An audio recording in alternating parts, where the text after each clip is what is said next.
Proliga tahun 2025 gimana menurut kalian? Ada kesannya nggak? Kalau menurut gua biasa aja ya guys ya, karena kurangnya struktur yang memadai ya guys ya. Contohnya seperti perayaan atau panggung speknya ya yang B aja. Mungkin saya nggak akan membahas itu, tapi kalau kalian ingin membahas atau merosting atau mengkritik, tulis di kolom komentar. Kali ini kita nggak akan membahas itu, kita akan membahas topik yang lebih bagus ya. Final Proliga 2025 itu baru saja kelar, tapi coba cek di YouTube, TikTok, Instagram, Facebook, sampai Twitter, apakah pertandingan finalnya masuk trending? Enggak, dan sepi malahan. Padahal ini adalah kasta tertinggi bola voli di Indonesia. Anehnya justru pertandingan Megawati Hangestri di Korea bisa viral di Indonesia, padahal itu liga luar. Mega saya video saya di trending 7 di Indonesia YouTube channel. Thank you. Terima kasih ya. Terima kasih. Jadi pertanyaannya, kenapa Proliga nggak pernah viral? Salah siapa? Dan yang bisa dilakukan biar voli Indonesia bisa punya pamor seperti sepak bola? Untuk bisa trending di media sosial, sebuah topik atau konten harus punya engagement tinggi, banyak yang nonton, banyak yang like, share, dan dibicarakan dalam waktu singkat. Ini berlaku di semua platform YouTube, TikTok, X, sampai di Instagram. Kalau sebuah pertandingan nggak langsung ramai dalam 24 jam, maka konten itu akan menurun. Sayangnya highlight pertandingan Proliga sering telat naik, bahkan highlight resmi kadang kalah cepat sama akun fanbase. Di sisi lain, narasi pertandingan juga terlalu kaku, cuman soal hasil doang. Seperti skor, siapa yang menang, gak ada cerita lain. Padahal sekarang orang-orang nonton olahraga bukan cuma buat lihat hasil, tapi buat ngerasain emosinya, dramanya, dan kedekatan dengan pemain. Salah satu faktor paling besar yang bisa bikin voli viral sebenarnya udah ada.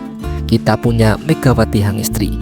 Dia ini bukan pemain sembarangan, pernah main di Vietnam, Thailand, dan terakhir di Korea Selatan. Di sana dia menjadi bintang. Media Korea bahkan sering masukin nama dia di artikel-artikel olahraga nasional mereka. Bahkan waktu dia main di Korea, setiap kali Megatron turun lapangan, klipnya langsung viral di Indonesia. Nama dia bisa trending bukan cuma di TikTok, tapi juga di YouTube dan di Twitter. Tapi ironisnya, federasi dan penyelenggara Proliga nggak memanfaatkan popularitas Megawati buat narik penonton ke liga lokal. Seolah-olah potensi itu dibiarkan lewat begitu saja. 저기 네, 메가와티. 메가 찍어줘요. 그럼 메가와티. 조회수 10만 더 메가. 추가하고 싶어요? 여기 메가와트 찍으세요. Kalau Megawati bisa viral waktu main di Korea, kenapa nggak bikin dia jadi wajah resmi di Proliga? Bisa banget dia buat konten behind the scene, dokumenter perjalanan dia, bahkan promosi brand untuk menaikkan awareness Proliga. Harusnya ada kolaborasi strategis antara pemain top, konten kreator, dan media. Federasi juga harus mulai membangun cerita rivalitas tim, konflik antar pemain, perjuangan atlet muda, atau bahkan kisah lucu di luar lapangan ataupun di dalam lapangan.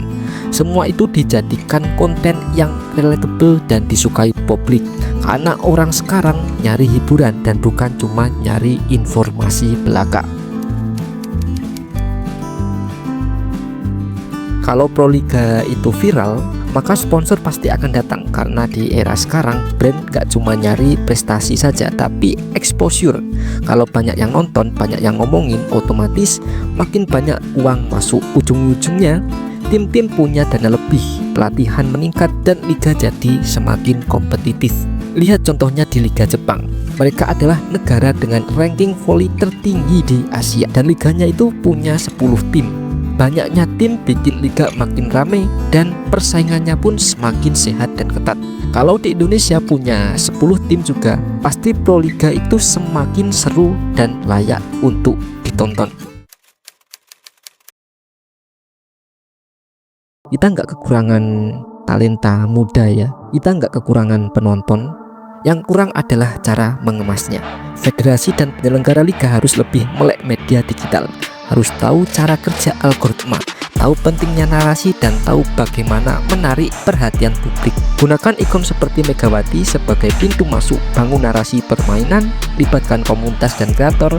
Jangan cuma berharap dari siaran TV atau di Moji atau di video, karena di era sekarang siapa yang bisa membangun cerita itu yang akan menang. Volley kita besar, tapi kalau nggak kelihatan ya tetap dianggap kecil. Sekarang saatnya bikin Proliga jadi lebih besar, tidak hanya ditonton di GOR saja, tapi juga ramai di beranda kita semua.